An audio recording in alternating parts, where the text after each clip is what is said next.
हाय बच्चों। आज जो हमारी 6 चैप्टर की सीरीज चल रही है जिसमें हम 6 चैप्टर में विज्ञान के बारे में पढ़ रहे हैं।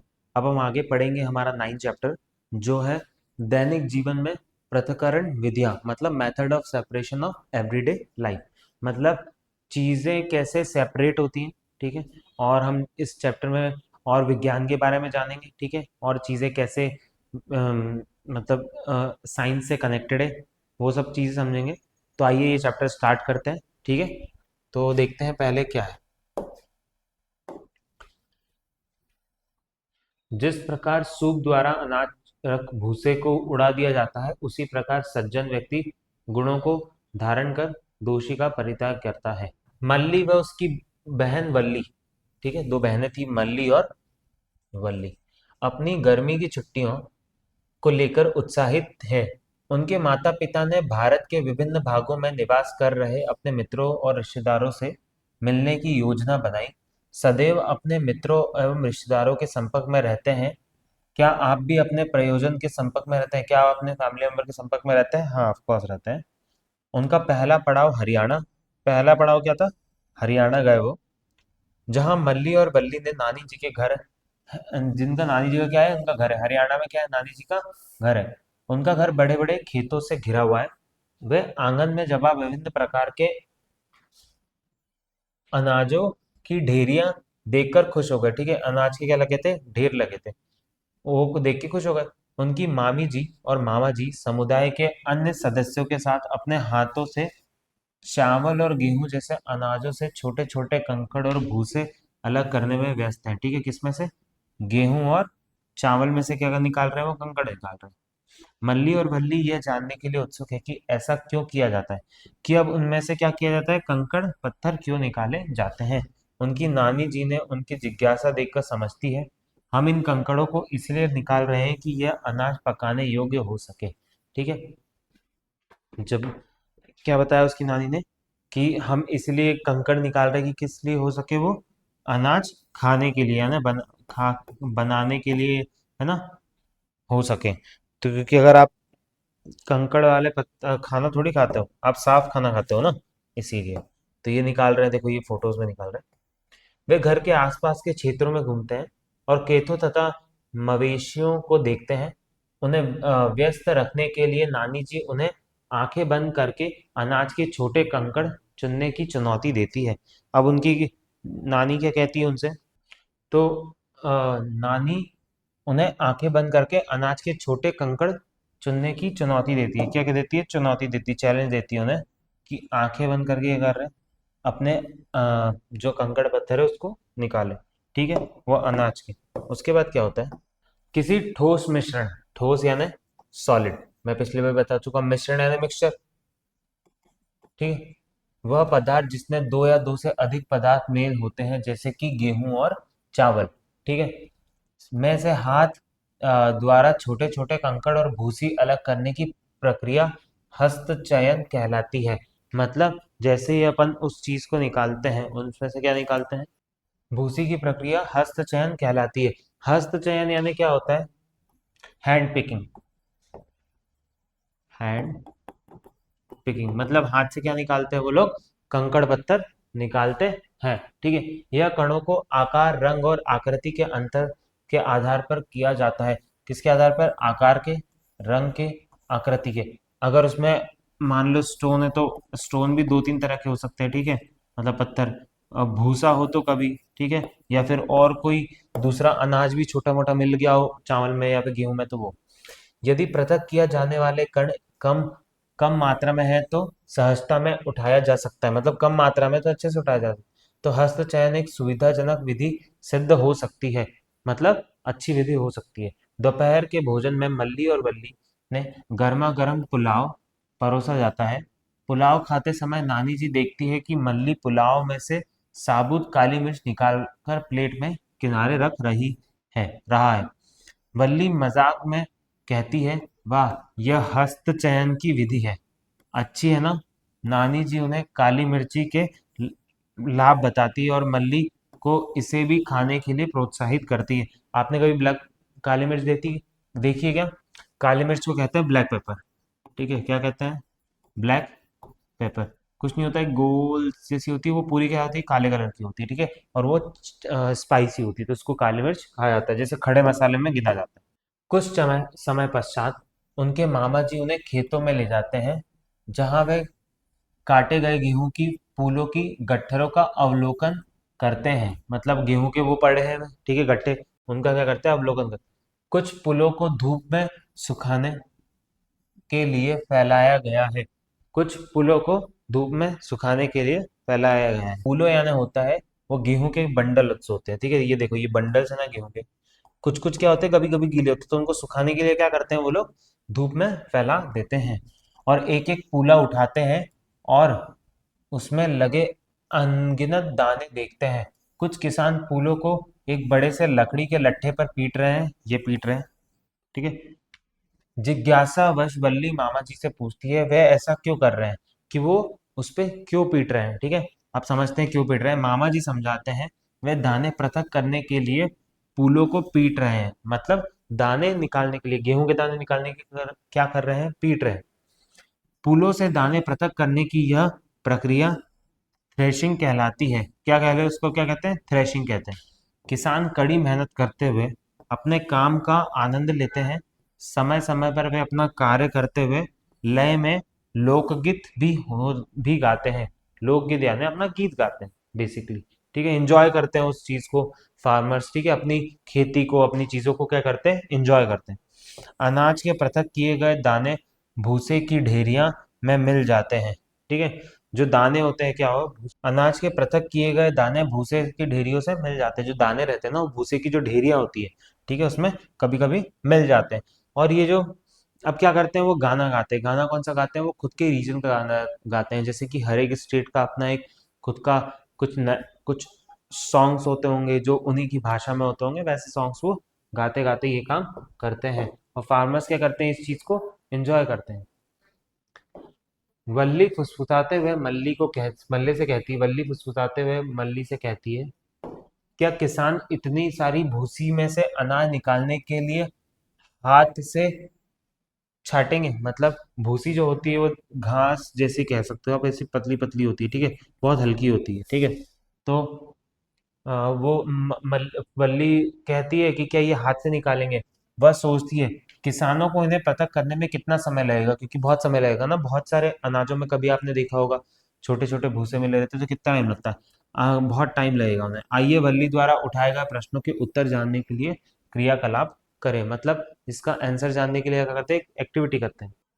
मुट्ठी भर भुनी हुई मूंगफली के दाने ले, ठीक है, मुट्ठी भर ले, उन्हें अपनी हथेलियों के बीच में रगड़े, ठीक है। क्या मूंगफली के दाने से छिलके पृथक करना संभव है। अब इसमें फूंक मारे, क्या आप देखते हैं, हटाए गए मूंगफली के छिलके और मूंगफली के दाने में से कौन सा भाग उड़ जाता है। जब भी आप मूंगफली के दाने से खींचते हैं, ठीक है, और ऐसा फूंक देते हैं, तो जो मूंगफली के छिलके होते हैं वो क्या होते हैं, वो उड़ जाते हैं, क्योंकि वो क्या होते हैं, हल्के होते हैं। मूंगफली के दाने आपके हाथ में ही रह जाएंगे। आप देखते हैं कि फूंक मारने से भारी भाग से हल्के भाग अलग हो जाते हैं। आपके विचार में किसान इतनी सारी भूसी में से अनाज कैसे अलग करते होंगे। देखो, इनके पास क्या होता है, देखो इनके पास क्या होता है, ये सूप होता है, ठीक है, सूप होता है। अब सूप में क्या करते हैं वो लोग, गेहूं रखते हैं और ऐसे ऐसे क्या करते हैं, छानते हैं, ठीक है, और फूक देते हैं। तो क्या होता है, यहाँ से जितना भी भूसी होती है वो क्या होती है, निकल जाती है सारी, मैक्सिमम क्या होता है, निकल जाती है, क्योंकि भूसी क्या होती है, बहुत हल्की होती है, ठीक है। तो किसका यूज किया जाता है, सूप का। पारंपरिक रूप में किसी मिश्रण के भारी और हल्के अवयवों को अलग अलग करने के लिए सूप बांस से निर्मित एक पात्र, ठीक है। ये किससे बनता है, बांस। बांस तो आपने देखा ही होगा कहीं ना कहीं, ठीक है, एक लंबा सा, बहुत लंबा सा पेड़ होता है, ठीक है, दिखता गन्ने जैसा है पर गन्ना नहीं होता है, बांस होता है, ठीक है। उसके बाद अगले दिन उनके नानी जी उन्हें एक प्रक्रिया दिखाने खेतों में ले जाती है। मल्ली और वल्ली देखते हैं कि खेत में एक किसान ऊंचे चबूतरे पर खड़ा है, ठीक है, किस पे खड़ा है, ऊंचे एक चबूतरे पर खड़ा है। किसान उस सूप को, जिसमें थ्रेश किया हुआ किए गए गेहूं के दाने हैं, वायु की दिशा में हिला रहा है। से आप क्या निष्कर्ष निकालते हैं, आप क्या सोचते हैं, क्या गेहूं के दाने और भूसी दोनों अव्यय एक ही साथ स्थान पर गिरते हैं। गेहूं के दाने और भूसी में से कौन सा अव्यय उड़कर चला जाता है। अब जैसे ही क्या होता है, अब इतने सारे गेहूं करना बहुत मुश्किल हो जाता है, तो क्या करते हैं किसान लोग, वो इस ऐसे टेबल पे खड़े हो जाते हैं, ठीक है, एक डिस्टेंस। अब क्या करते हैं, यहाँ से गेहूं को गिराते हैं। अब हवा कहाँ से चल रही है, यहाँ से चल रही है, ठीक है। तो जितने भी हल्के भूसे भूसे होते हैं वो क्या होते हैं, बाहर गिर जाते हैं। और अनाज क्या गिर जाते हैं, जो भी आपने रखा होगा नीचे, अनाज का गिर जाता है, नीचे गिर जाता है। तो इस तरह क्या किया जाता है, अनाज साफ किया जाता है, ठीक है। पहले तो क्या होता था, इस तरह किया जाता है। आजकल मशीन्स भी आ गई हैं जिससे ये क्या करा जाता है, भूसा क्या किया जाता है, साफ किया जाता है, ठीक है। पहले तो सूप का यूज किया जाता था, इस टेक्निक का यूज किया जाता था। अब क्या करते हैं, मिश्रण में से भारी और हल्के अवयवों को पवन द्वारा फूंक मारकर पृथक करने की यह विधि को ओसाई यानी विनोइंग विनोइंग कहते हैं, ठीक है। क्या कहते हैं, विनोइंग, ओसाई। ओसाई कह सकते हैं या विनोइंग कह सकते हैं, ठीक है। आप अपने आप अपने क्या आपने अपने घर में इस प्रकार की प्रक्रिया होते हुए देखिए, कभी देखिए क्या आपने, कभी मम्मी ने मूंगफली के छिलके निकालने के लिए ये प्रक्रिया यूज की हो, या फिर किसी चीज में कुछ यूज किया हो, तो आप उसका एक लिख सकते हैं, ठीक है। ये क्वेश्चन का क्या हुआ, आंसर होगा। कुछ भी प्रक्रिया लिख सकते हैं जब भी आपने। तकनीकी विकास से पारंपरिक स्वरूप थ्रेशर नामक थ्रेशिंग मशीन निर्मित की गई, ठीक है। थ्रेशर नामक थ्रेशिंग मशीन निर्मित की गई। इस मशीन का उपयोग तकनीकी विकास में पारंपरिक परिमाण स्वरूप थ्रेशिंग नामक थ्रेशिंग मशीन निर्मित की गई, ठीक है। एक मशीन बनाई गई, ये क्या होती है, थ्रेशिंग मशीन होती है, ठीक है। इस मशीन का उपयोग पुलों से भूसी और अनाज के दाने अलग करने के लिए किया जाता है। ये मशीन थ्रेशिंग और ओसाई दोनों कार्य एक साथ करती है। थ्रेशिंग और क्या करती है, ओसाई दोनों काम एक साथ करती है, ठीक है। मतलब अनाज भी निकालती है और अनाज को साफ भी करती है, ठीक है। अब अगले दिन क्या होता है, अगले दिन मल्ली और वल्ली अपने पिताजी के मित्र घनश्याम भाई से मिलने जाते हैं। अब कहाँ गए हैं वो, घनश्याम भाई से मिलने, ठीक है। मल्ली और वल्ली कहाँ गए, घनश्याम भाई से मिलने के लिए अहमदाबाद जाते हैं, ठीक है। ट्रेन पकड़ते हैं। वल्ली अपनी मामी जी से यात्रा के लिए मीठी पूड़ी बनाने के लिए अनुरोध करती है। वल्ली, क्या मैं गेहूं या आटे गूंदने में आपकी सहायता करूं। मामी जी कहती है, आटे से कोई भी व्यंजन तैयार करने के लिए पहले हमें आटे को विगमान चोकर निकालना होगा। आटे के कोई व्यंजन तैयार करने के पहले हमें आटे के विगमान चोकर निकालना होगा, मतलब आटे में जो डस्ट पार्टिकल होंगे, ठीक है, आटे में जो दूसरे हट, हम इसे कैसे करते हैं। मामी जी कहते हैं, हम इसके लिए चालनी का प्रयोग करते हैं। जब भी आपने देखा होगा, जब भी आपके घर पे आटा छाना जाता है तो किसमें छाना जाता है, ये चालनी में छाना जाता है। तो जो ऊपर के पार्टिकल्स होते हैं, ठीक है, जो एक्स्ट्रा पार्टिकल्स होते हैं वो ऊपर रह जाते हैं, और नीचे क्या आ जाता है, आटा आ जाता है, ठीक है, जो साफ आटा रहता है। चालन से आटे की बारीक कण चालनी के छिद्रों से निकल जाते हैं, जैसा कि चित्र में दिखाया गया है, ठीक है। क्या होता है, आटा निकल जाता है, बाकी जो रहते हैं ऊपर रह जाते हैं। बड़े कण जैसे कि चोकर और छोटे कंकड़ चालनी में रह जाते हैं। ध्यान से चालनी का अवलोकन करें। क्या चालनी के सभी छिद्र एक ही आकार के हैं। यदि चालनी में छिद्र पदार्थों से बड़े हो तो क्या छानना प्रक्रिया काम करेगी। मान लो आ, कंकड़ से अगर बड़े हो जाएंगे, उसके छेद, जो छालनी में छेद होते हैं, इस तरह होते हैं, जैसे कि इस तरह, फिर, है ना, ठीक है। ये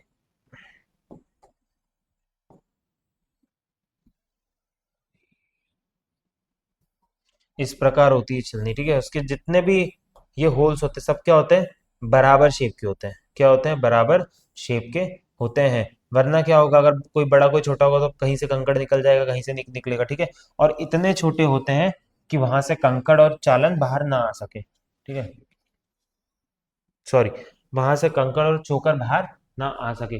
चालनी से गुजरने वाले कण और चालनी में शेष रहने वाले कणों के आकार में क्या अंतर होता है।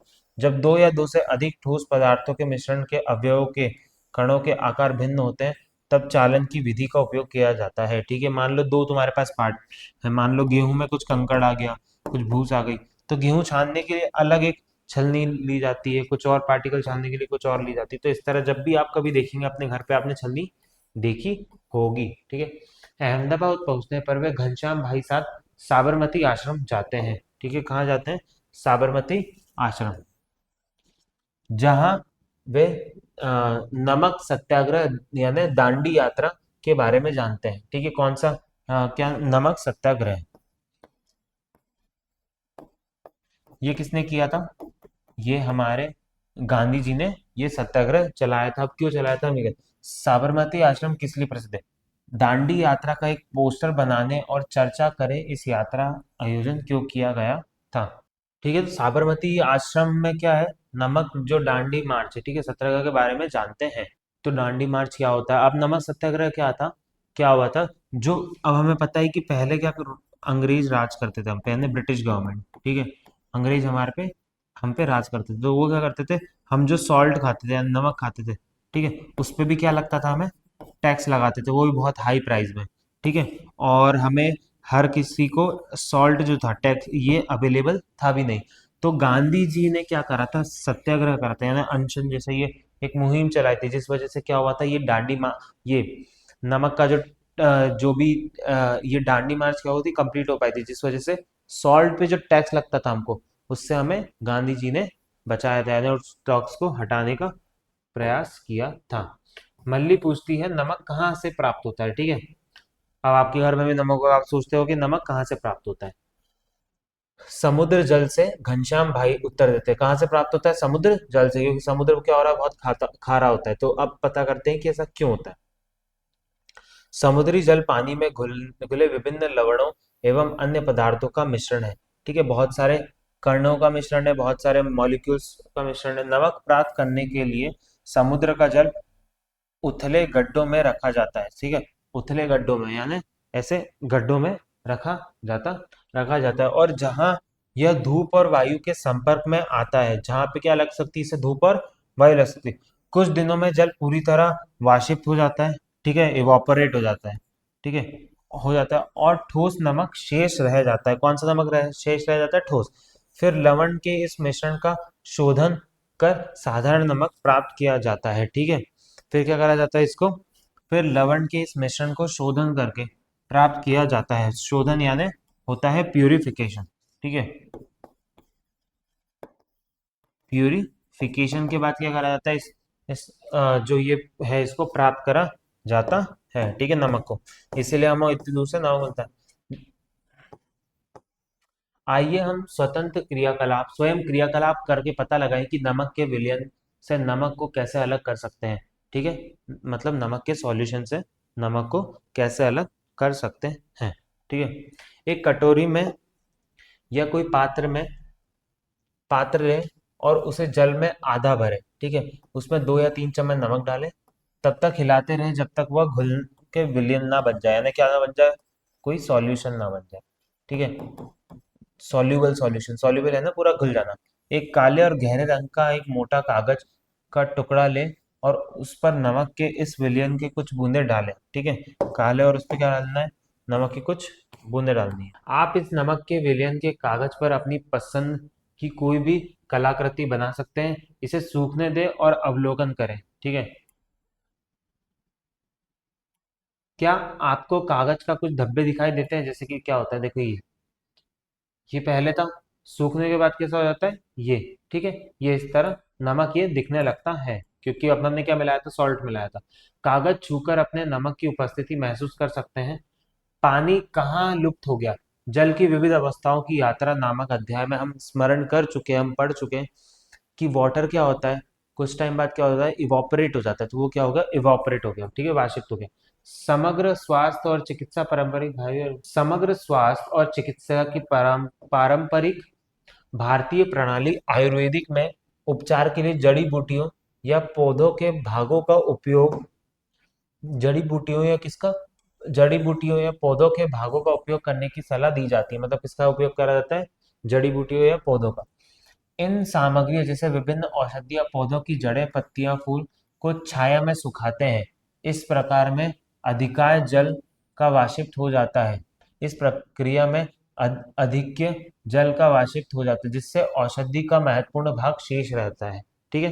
तो क्या होता है, जैसे ही हम उसे छाया में सुखाते हैं, ठीक है, तो औषधियों को, तो उनका जो जल रहता है वो कुछ अमाउंट ऑफ उसमें प्रेजेंट रहता है, जिस वजह से वो औषधि क्या रहती है? महत्वपूर्ण भाग में, और जिससे औषधि का महत्वपूर्ण भाग शेष रहता है, मतलब जो इंपॉर्टेंट चीज है वो क्या होती है? वो चीजें नहीं उड़ती है, ठीक है, इसलिए उसको किस में सुखाया जाता है? छाया में सुखाया जाता है।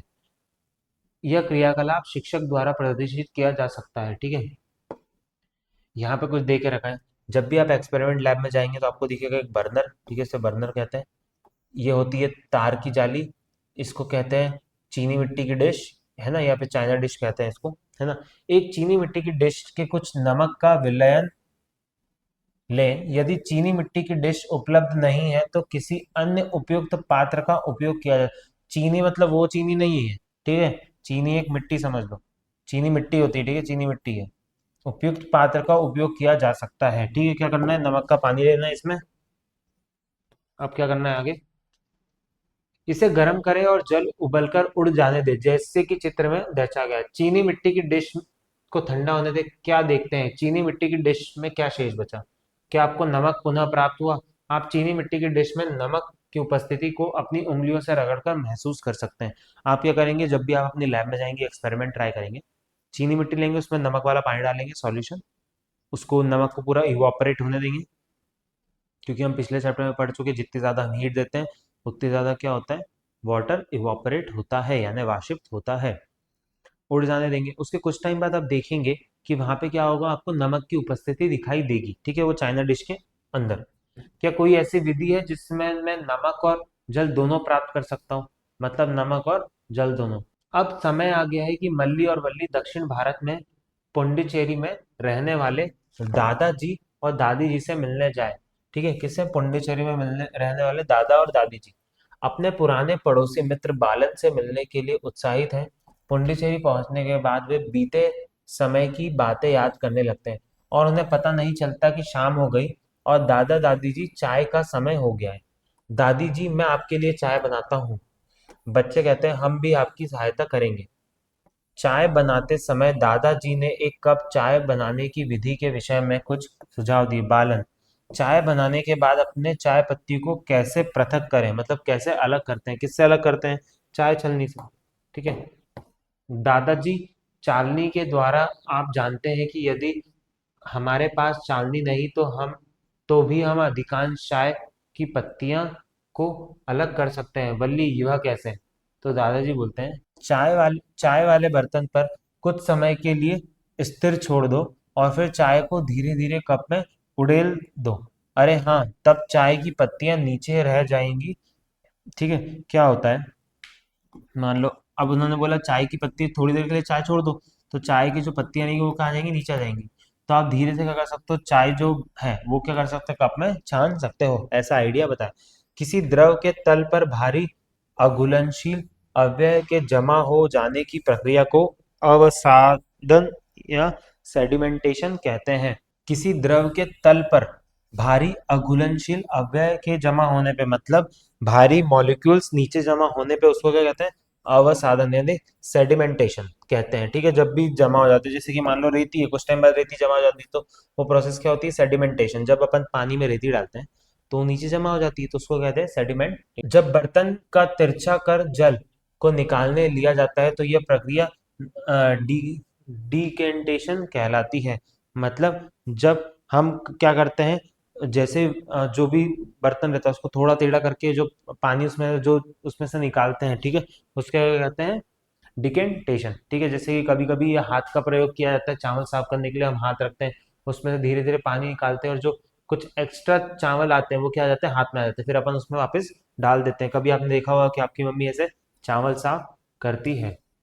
दादी जी, लेकिन फिर भी मेरे मुंह में चाय की कुछ पत्तियां आ सकती हैं, क्योंकि निस्तारण की प्रक्रिया से पूर्ण रूप में चाय की पत्तियां चाय में पृथक नहीं होती, मतलब क्या होता है, पूरी चाय नहीं छनती अच्छे से, ठीक है। बच्चा के बालन कहता है, अच्छा, इसका अर्थ यह है कि इसको पृथक करने के लिए यह उपयुक्त विधि नहीं है। बिल्कुल सही, तुम ठीक कह रहे हो। अच्छा बच्चों, अब चाय तैयार है। मल्ली ताक से चाय की चालनी उठाता है और अपने दादाजी को देता है। दादी जी दादाजी, अब मैं चाय को इस चालनी में छानता हूँ। तुम देख सकते हो कि चाय की सभी पत्तियां चालनी में रह जाती हैं। चाय में चाय की पत्तियां पृथक करने की इस प्रक्रिया को फिल्टर करना कहते हैं। क्या करना कहते हैं, फिल्टर करना, ठीक है। जब भी हम किसी चीज को किसी छलनी से छानते हैं और हम जो इनसॉल्युबल पार्टिकल्स हैं वो ऊपर रह जाते हैं, और जो सॉल्यू मतलब जो हमारा मान लो कोई लिक्विड है जो हमें चाहिए वो नीचे आ जाता है, जैसे कि चाय, तो हम उसे क्या कहते हैं, फिल्टरेशन कहते हैं, ठीक है। फिल्टरेशन यानी जो ऐसे पार्टिकल जो अनयूजेबल है, अनईटेबल है, ठीक है, वो ऊपर रह जा रहे हैं, और जो हमारा, जो जिस चीज की हमें जरूरत है वो हमें क्या मिल जा रहा है छानने के बाद नीचे, तो उसको फिल्ट्रेशन कहते हैं, ठीक है। आप अपनी एक्सपेरिमेंट लैब में भी पढ़ोगे कि फिल्ट्रेशन क्या होता है। एक फिल्टर पेपर होता है जिससे फिल्ट्रेशन किया जाता है, जब भी आप सॉल्यूशन बनाओगे और कुछ पार्टिकल्स आ जाएंगे उसमें, तो उसका फिल्ट्रेशन करने के लिए फिल्टर पेपर यूज किया जाता है। बालन मल्ली से पूछता है, क्या करता है बालन, मल्ली से पूछता है कि क्या वह मटमेल जल से निसंदेह के लिए चाय की छलनी का उपयोग कर सकती है।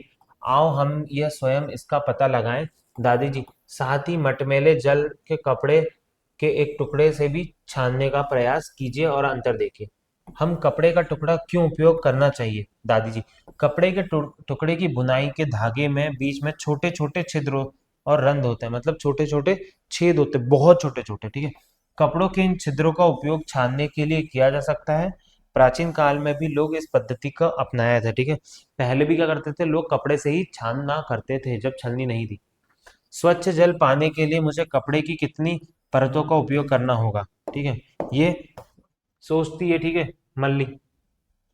यदि जल एक बार छानने के बाद भी गंदला है, मतलब थोड़ा गंदा है, तो अशुद्धियां फिल्टर पत्र का उपयोग करके पृथक की जा सकती है, मतलब फिल्टर पेपर, जिससे और भी छोटे छिद्र या रद्द होते हैं। फिल्टर पत्र एक ऐसा निसंदेह होता है जिसमें अत्यंत सूक्ष्म छिद्र होते हैं, मतलब फिल्टर पेपर एक ऐसा पेपर होता है जिसमें बहुत छोटे छोटे क्या होते हैं, छेद होते हैं, जिससे जितने भी सबसे सूक्ष्म जो पार्टिकल्स होते हैं वो भी क्या रह जाते हैं, ऊपर ही रह जाते हैं, ठीक है। आपने कभी लैब में यूज किया होगा, वरना ये आ ही गया अपने पास। देखो, ये फिल्टर पेपर है, फिल्टर पेपर का यूज आप मेनली अपने लैब्स में करते हो। ये फिल्टर पेपर एक गोल तरीका का होता है, ये पेपर होता है, उसको अपन इससे हाफ फोल्ड करते हैं, ठीक है, फिर इसको इधर फोल्ड करते हैं, ठीक है, और इसको जैसे इधर फोल्ड करते हैं ना, तो इसको बीच में से ओपन करते हैं, ठीक है। तो फिल्टर पेपर जब हम ऊपर से देखेंगे तो कुछ इस तरह दिखाई देगा, ठीक है, इस तरह एक। तो यहाँ से जब भी हम छानते हैं और मान लो यहाँ पे हमने बी कर रखा है, तो जितने भी धीरे धीरे क्या होगा, जो साफ चीज होगी, साफ केमिकल होगा, ठीक है, वो क्या आ जाएगा, इधर आ जाएगा, और जो डस्ट बचेगा वो क्या रह जाएगा, ऊपर रह जाएगा, ठीक है। अब आगे आप जब भी बहुत बार लैब में जाओगे तो फिल्टर पेपर का यूज करोगे, जैसे कि ये फिल्टर पेपर करा गया है, ये किप का गया फनल, ठीक है। यह फनल से क्या हो रहा है, पास हो रहा है, फनल के अंदर रखा जाता है और क्या हो रहा है, पास हो रहा है, ठीक है। तो यहाँ पे हमें सॉल्यूशन मिल रहा है और डस्ट पार्टिकल ऊपर रह जा रहे हैं।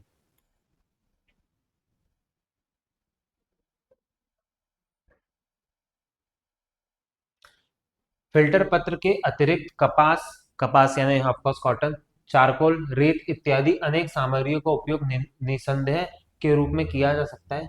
निसंदेह का चुनाव पृथक की जाने वाली सामग्री के कणों के आकार पर निर्भर करता है, मतलब उस चीज का आकार क्या है उस पर क्या करता है, डिपेंड करता है, ठीक है, कि हम किस चीज को छान रहे हैं।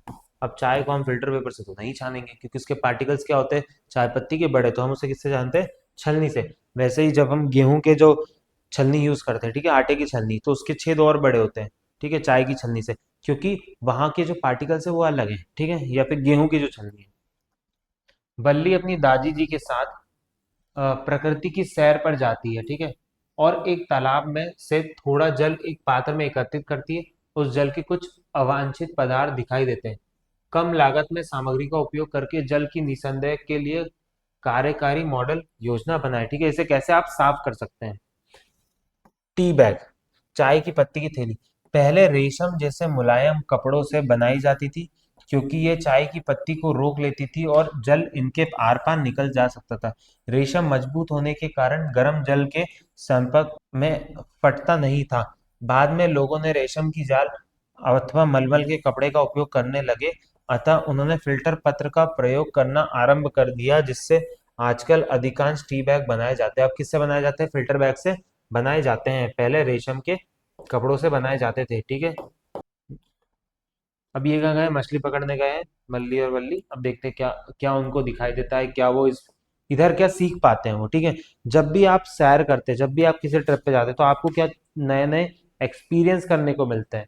इन नए एक्सपीरियंस से क्या होता है, आप और नई चीजें क्या करते हैं, सीखते हैं, ठीक है, और नई चीजों के बारे में समझते हैं। तो अब हम समझते हैं कि मल्ली और वल्ली क्या कर रहे हैं। मल्ली और वल्ली अपने दादाजी और उनके मित्रों ओटुकम के साथ पास नदी के नौका विहार के लिए जाते हैं, ठीक है।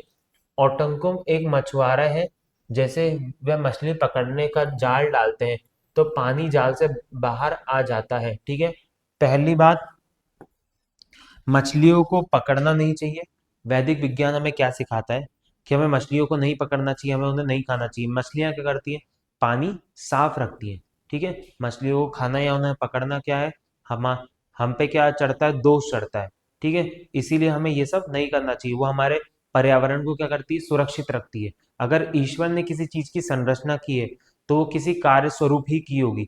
किसी की भी संरचना इस तरह नहीं हो जा रही है, तो हमें हमेशा मछलियों को क्या करना चाहिए? सेव करके रखना चाहिए, ठीक है। वल्ली से पहले सीख निसंदेह की विधि का स्मरण हो जाता है। उस समय समझाती है कि मछली पकड़ने की यह विधि बहुत कुछ उसी के समान है जैसे मछलियां लोग पकड़ते हैं आजकल, जो कि पाप है। वो भी क्या करते हैं? छलनी का, जैसे कि कपड़े का यूज करा जाता है। इस टॉपिक को हम थोड़ा स्किप करेंगे क्योंकि ये हमारे वैदिक विज्ञान का वॉयलेट करता है, ठीक है। बाकी हम पता है कि वो कैसे छानते हैं मछली, ठीक है, कैसे करते हैं। आइए, नदी और महासागरों प्रदूषण, ठीक है, ये हम अलग करते हैं। ये तो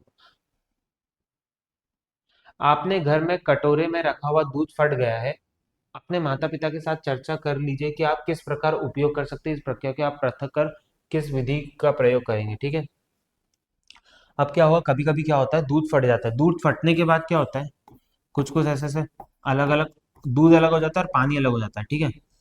तो जो दूध अलग होता है एक गुच्छा बन के, ठीक है, वो वही क्या होता है? पनीर होता है।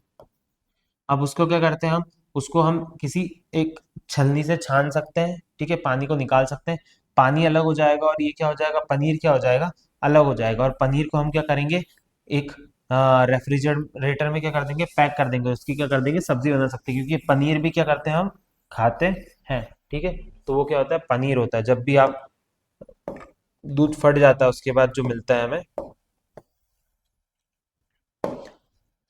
मल्ली और वल्ली अपने दादा दादी के साथ का आशीर्वाद लेते हैं। बालन को शुभकामनाएं देकर मध्य प्रदेश नगर भोपाल की यात्रा पर निकल पड़ते हैं। रेलगाड़ी जब भोपाल पहुंचती है उस समय तीव्र धूप के कारण गर्मी बढ़ रही है।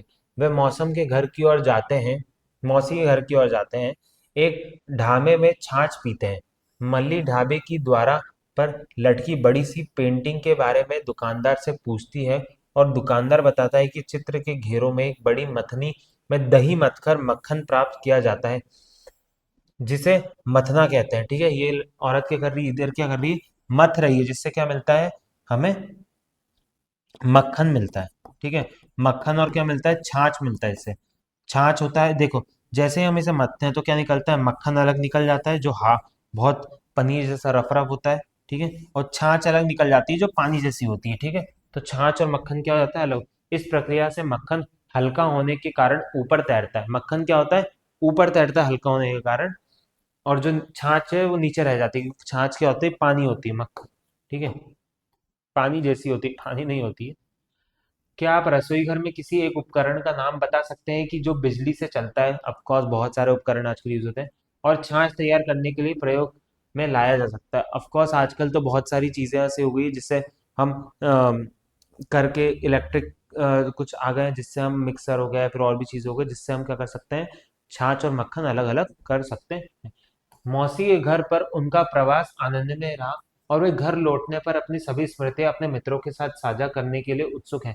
अब उनकी यात्रा में अंतिम पड़ाव मेघालय की राजधानी शिलांग पहुंचने का समय आ गया, ठीक है। शिलोंग पहुंचने शिलोंग में अपनी बुआ के घर पहुंचने पर एक बढ़ई को लकड़ी के द्वारा बनते हुए देखते हैं, ठीक है। काम करते समय उसे अचानक लोहे की कील लकड़ी के बुरादे में गिर जाती है, ठीक है। कील क्या होती है? लकड़ी के बुरादे में गिर जाती है। तो फिर क्या करता है? बढ़ई हाथ से लोहे के कीलों को निकालने लगता है। बढ़ई क्या करता है? हाथ से क्या करता है? लोहे की कीलें निकालने लगता है। बच्चे बढ़ई को रुकने के लिए कहते हैं। वे अपनी बुआ से चुंबक लेते हैं, ठीक है। अब हमें पता है कि जो लोहे की क्या होती है? वो कीलें होती है, तो वो चुंबक से चिपक जाती है। वह बढ़ई को कहते हैं कि इस चुंबक की लकड़ी से बुरादे पर घुमाइए। सारी कीलें चुंबक पर आकर्षित होकर चिपक जाती हैं। बढ़ई ने पृथक्कर की किसी विधि का उपयोग किया। चुंबकों को जाने अध्याय का स्मरण करें, ठीक है। हम चुंबकों में पढ़ चुके हैं। वे पदार्थों को चुंबक के प्राप्त प्रति आकर्षित करते हैं, उन्हें चुंबकीय पदार्थ कहा जाता है। जो चुंबक को आकर्षित करते हैं, ठीक है, जो चुंबक से क्या होते हैं, आकर्षित होते हैं, उसे क्या कहा जाता है, चुंबकीय पदार्थ कहा जाता है। ठीक है, चुंबकीय पदार्थ कहा जाता है, चुंबकीय पदार्थ यानी मैग्नेटिक सब्सटेंस, ऐसे पदार्थ जो चुंबक से चिपक जाते हैं। और लोहा चुंबकीय पदार्थ का एक सामान्य उदाहरण है। चुंबक का उपयोग करने के लिए चुंबकीय और अचुंबकीय पदार्थों में पृथक करने को चुंबकीय पृथक्करण कहते हैं, मतलब मैग्नेटिक सेपरेशन।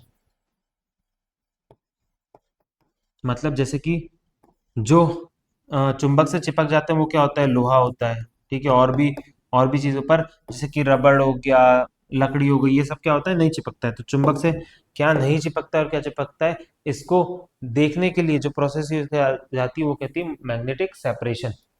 ठीक है, जैसे कि ये क्या होता है, आजकल रिसाइकल अप आजकल रिसाइकल अपशिष्ट में ढेर के लोहे को वस्तुओं में देखो, आजकल क्या होता है, रिसाइकल टाइप में क्या करते हैं, जैसे कि बहुत सारा कूड़ा रखा है, तो उसमें से लोहे की चीजें हमें अलग करनी है, तो क्या करते हैं, एक बड़ा सा मैग्नेट लाया जाता है, और उस मैग्नेट में जितनी भी लोहे की चीजें होती है वो चिपक जाती है। ठीक है, जैसे कि यहाँ पे क्या हो गई, चिपक गई है।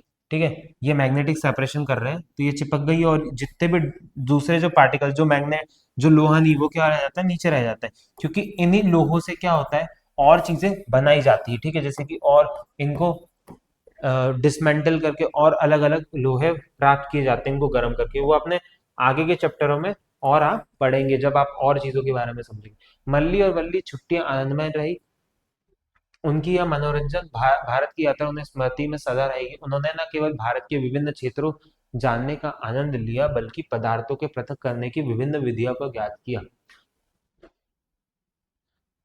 निम्नलिखित वाक्यांश को कागज में छोटी पर्चियों पर लिखे। दालों के छोटे कंकड़ पृथक करना कैसे करते हैं, दही मत कर मक्खन प्राप्त करना। अभी एक्सरसाइज आपके लिए, आपको क्या करना है, ये एक्सरसाइज करना है। अब दो टोकरियों में, इनमें से प्रत्येक उन दो प्रयोजन में से एक को प्रदर्शित करती है जिनके लिए हम पदार्थ का पृथक्करण करते हैं। दो दल बनाए, देखिए कौन सा अधिकतम, किसी एक अनु।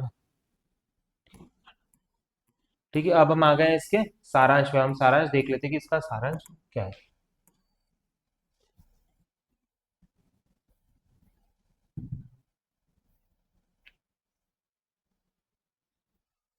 हस्त चयन यानी हाथ से चुनने की प्रक्रिया उपयोग मिश्रण से ठोस पदार्थ और उनके आकार, रंग, आकृति के आधार पर पृथक किया जा सकता है। ठीक है, हम हैंड पिकिंग से क्या कर सकते हैं, पार्टिकल को निकाल सकते हैं जो अलग हमें दिख रहे हैं। वह प्रक्रिया जिसमें अनाज के फूलों को पीटकर उनमें अनाज पृथक किया जाता है उसे क्या कहते हैं, थ्रेशिंग कहते हैं। ठीक है, एक किसी चीज पे पीट के अगर अनाज अलग किया जाता है तो उसे क्या कहेंगे, थ्रेशिंग। बहती हवा से पवन का उपयोग करके हल्के भूसे को अनाज से पृथक करने की विधि को ओसाई यानी विनोइंग कहते हैं। इस चालनी का उपयोग करके कणों के आकार भिन्नता के आधार पर मिश्रण ठोस पदार्थों को पृथक करने की प्रक्रिया छानना कहलाता है। मतलब हम छान, जो प्रोसेस होती है जिससे हम हमारा काम की जो सब्सटेंस है वो अलग आ जाए, और जो डस्ट पार्टिकल है वो ऊपर रह जाए, उसको क्या कहते हैं, छानना कहते हैं। जैसे चाय छलनी है, गेहूं की छलनी, आटा छलनी है। वाष्पीकरण या वाष्पन वह प्रक्रिया है जिसमें कोई द्रव्य अपने वाष्प में परिवर्तित हो जाता है। इसका प्रयोग किसी द्रव्य में घुले ठोस पृथक करने के लिए किया जाता है। ऑफ कोर्स, जैसे कि नमक हमने निकाला, ठीक है, किसी द्रव के तल पर भारी अघुलनशील अवयव के जमा हो जाने प्रक्रिया को सेडिमेंटेशन कह लेते हैं। ठीक है, मतलब उसके तल पर क्या हो जाता है, नीचे जमा हो जाता है भारी पा। जब बर्तन को तिरछा करके द्रव को पानी निकाला जाता है तो उसको क्या कहते हैं, निशांतारण या डिकेंटेशन कहते हैं। जैसे कि चावल को साफ करना या दाल को साफ करना। ठीक है, फिल्टरेशन का उपयोग अघुलनशील ठोस अवयवों के द्रव द्रव के पृथक करने के लिए किया जाता है। यानी फिल्टरेशन प्रोसेस क्या किया जाता है, डस्ट पार्टिकल या दूसरे पार्टिकल को अलग करने के लिए। मथनी का उपयोग दही मक्खन निकालने के लिए किया जाता है। चुंबक का उपयोग चुंबकीय और अचुंबकीय पदार्थों को अलग अलग करने के लिए किया जाता है। ठीक है, अभी हमने चैप्टर पढ़ लिया है, जो 9 चैप्टर था, दैनिक जीवन में प्रतिकरण विविधता, मतलब हम कैसे डिफरेंशिएट या अलग अलग चीजों को कर सकते हैं। ठीक है, इस चैप्टर में हमने कुछ और विज्ञान के बारे में जाना। ठीक है, हमने वाष्पीकरण को और कैसे यूज करा जाता है, नमक कैसे बनता है। ठीक है, डांडी मार्च के बारे में थोड़ा जाना। आपको और घर जाके यूट्यूब पे और गूगल पे और सर्च करना है कि डांडी मार्च क्या होता है, उसके बारे में पढ़ना है। और कुछ एक्सरसाइज दी है मैंने, वो करनी है आप। उसके अलावा हमने और भी चीज़ें समझी इस चैप्टर में, विज्ञान के बारे में और जाना। इस विज्ञान के सफ़र में हम आगे और चलते रहेंगे। इसके बाद हम अपना नेक्स्ट चैप्टर स्टार्ट करेंगे। नेक्स्ट वीडियो में मिलते हैं। Thank you.